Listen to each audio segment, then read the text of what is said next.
professeur Tandakha Ndiaye Dièye di immunologue sama xel màcc ci mbirum vaccination ndax dama ci liggéey lu bari ci àdduna bi di ci jàngale ci dëkku nasaraan yi ci dëkku anglophone yi comme dëkku francophone yi vraiment ba pare boole ci nag maanaam essais vaccinaux yi mooy maanaam di saytu vaccin yu bees yi dañ ciy liggéey lu bare am na sax yoo xamante ni ñu ngi koy continuer di ci liggéey actuellement ci vaccin Ebola. bu fekkente ni da nga vacciné juróomi million wu personnes nga am rek 30 personnes yoo xam fanweeri personnes yoo xamante ni ñoo ci am ay troubles maanaam de la coagulation comme ni ñuy wax de quelques cas yu ñu observé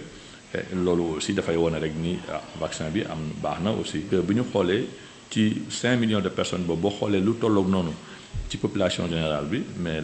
manifestation yooyu li ñu am ñoom tamit ñi nga xamante ni jëluñu vaccin bi kon nee nañu bon mënuñu ko méngale ak vaccin bi parce que bu fekkente ni population normale rek ñoom dañuy am même chose amuñu defuñu vaccin mais bu fekkente ne dafa am vacciné wu amul daal lu ci changé bu ñu fekk dañ ko xayma woon mu nekk lu gën a bare waaw ñu mën a wax waaye bu fekkente ni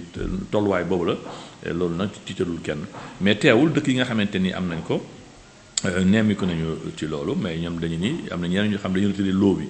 mooy xam nga bu ñu def vaccin dañuy def ay groupe boo xamante ni ñoom mooy loo bi mooy ñoom ñëpp ñoo am tolluwaay ci li ñu ci def yëpp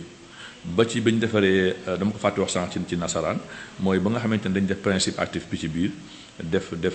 vaccin bi ci biir li ñu ci war a def ci biir ba pare def ci excipient yi ci biir def emballage bi xam nga yooyu yëpp dañ koy seet donc doo mën a moo tax ñu def loo yi ñu def à part loo boo xam ne ba jëlee loo bi ñoom li ci nekk yëpp ñoo ko bokk nga xamante ni bu ñu ko war a xayma demee daañu xam ni kat xëy na ci emballage bi la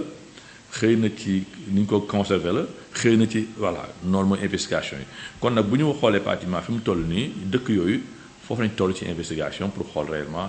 lan moo tax xëy na li ñuy mbébét xëy na loolu la xëy na du loolu mais am naa njort bu rafet nii du loolu parce que lu tax parce que bu ñu ko dalee def ak léegi ñoom def nañ lu mën a ëpp na fukki essais vaccinaux yoo xamante ni def nañ ko yoo xamante ni nemm guñ ko loolu yëpp kon nag boobu ba tey ñoom ñu ngi suivre seen personnes yooyu kenn amu ci benn gàllankoor te boo xoolee dëkk tubaab yi aussi dëkk yu bare yoo xamante ni par exemple boo xamee Grande-Bretagne wala Angleterre boo xoolee 11 millions de personnes dañuy vacciné gum ci vaccin boobu te amuñu benn jafe-jafe France it même chose ñoom moo tax dëkk yooyu yëpp ñuy continuer ni ñun dañuy continuer ñun parce que liñ ci gis li ci baax moo gën li ci bonagum kon nag ñun ñëpp dañuy continuer ñun nag loo yi ñu am bokk la yële waaw ñun bokk ñoo dara ak ñoom seen ay loo ñun loo yi ñu am yi ñu ngi ciy ñàkk suñu ay naataango suñu ay jegeñaale ak suñu askan te amu ci benn gàllankoor kon nag dañuy continuer di suivre rek comme ni ñu suivre ba yenn vaccin yi vaccin Sinopharm AstraZeneca ak yeneen yu ñëw waaw bu ñëwee rek dañ koy continuer di ko suivre rek noonu la ñu def àdduna yëpp la nag fépp ñëpp a koy topp di ko suivre ba xool amul benn gàllankoor ndax xam nga ba ay millions de doses dafa bare moo tax nag vaccin boo gisee rek dañ ko def ay loo bi lépp ñoo ko bokk ñoom ñëpp ñoo bokk li ci nekk. voilà léegi nag loo boobu boo xoolee léegi nag loo boobu million de doses la waaw million de doses dafa bare waaye million de doses yi ñoom dañ ko séddale dëkk yu bare foofu mais ñoom ñëpp dañ daal comme loo bi daal ñu ngi koy mbébét daal ñi ngi ci am luñ ci jiixi jaaxa nañ ko retiré rek génne ko fa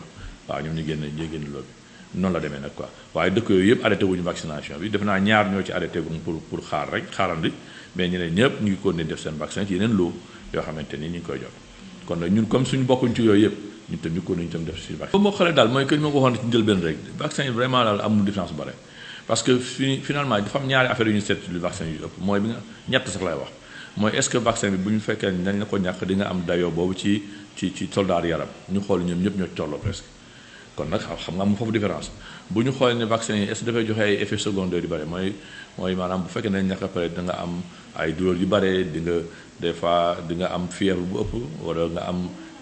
ay douleurs musculaires ay douleurs articulaires yu bare yu ëpp géej gi dayoo mais ñoom ñëpp ñu tolloo ci kon nag ñu ni ci ñaari fànn yooyu amul différence ñetteel fànn bi ñu mooy efficacité mooy bu fekkente ne da nga ñàkk téeméeri nit am nga ci juróom-ñaar fukk wala juróom-ñett fukk wala juróom-ñeent fukk yoo xamante ni ñoom duñu am doomu jàngoro bi wala ay cas grave duñu ko am bu ñu xoolee ñoom ñëpp ci juróom-ñetti fukk ci juróom-ñaar fukk ba juróom-ñeent fukk ak juróom la ci téeméer bu nekk kon nga xamante ni amul différence bu bari loolu moo tax nag dëkk yëpp nag daal di lëkkaloo ñoom ñëpp la ñuy utiliser même presque vaccin yi waaw comme adduna bi yëpp li ñuy produit ci vaccin barewul yow te du nga yàkkamti aar sa njaboot aar sa dëkkandoo li nga mën def rek mooy bu teew rek moom ngay jënd ci yooyu nga xamante ni amaana ñoom ñëpp ñoo am daal ci ay avantage maanaam daal ci ngëneel ñoom ñëpp ci tolloo presque kon moo tax fi nga gis nag ñi utiliser Sinopharm après ñu daal di utiliser AstraZeneca mooy Sénégal xëy na ëllëg daañu utiliser ay Janssen ak daañu utiliser xëy na Pfizer wala yeneen waaye bu ci disponible rek dañ koy daal di utiliser daal di ko jox suñu wax rek moom mooy vaccin bi sax wax moo ko sànq également ci nasaraan mooy vaccin yi moom ay vaccin vecteur la li ñuy wax vaccin vecteur bii am nañ ci expérience bu bare ndax boo xoolee même sax ci boo xoolee vaccin Ebola yi nga xamante ni moom la ñuy jox fii ci Afrique fële Congo ak yu joxe fii fan yi rek ci Guinée yooyu yëpp vaccin vecteur la même façon bi rek la sorewul noonu ñoom ñoo xaw nuroo waaw yooyu dañ ci am ay firnde yu wóor ni vaccin yu baax la moo tax àdduna yëpp di ko jëfandikoo loolu la bu loolu amul woon kon kenn du ko jëfandikoo donc loolu moom moo ci nekk moo tax nag comme ñun moom xëy na mosuñu ko jëfandikoo suñu dëkk yi bu am doole noonu xëy na nit ñi di am ay xel ñaar waaye nag je crois que daal vraiment wax dëgg yàlla man ma ci gisagum laajte naa ci ñi yore yëpp vaccination bi vraiment nee na gisaguñ dara loo xamante ni mi ngi gàllankoor doomu aadama kon nag ñu am njortu rafet rek ni vraiment que moom vraiment du am benn problème fi mu toll daa amul benn problème kon nag du tee même ñàkku yi ñu def rek ñàkku Sinopharm ak yëpp dañuy ko ne di xool waaw dañ ko ne di xool rek waaw ñoom ñëpp daal amuñu différence bu bari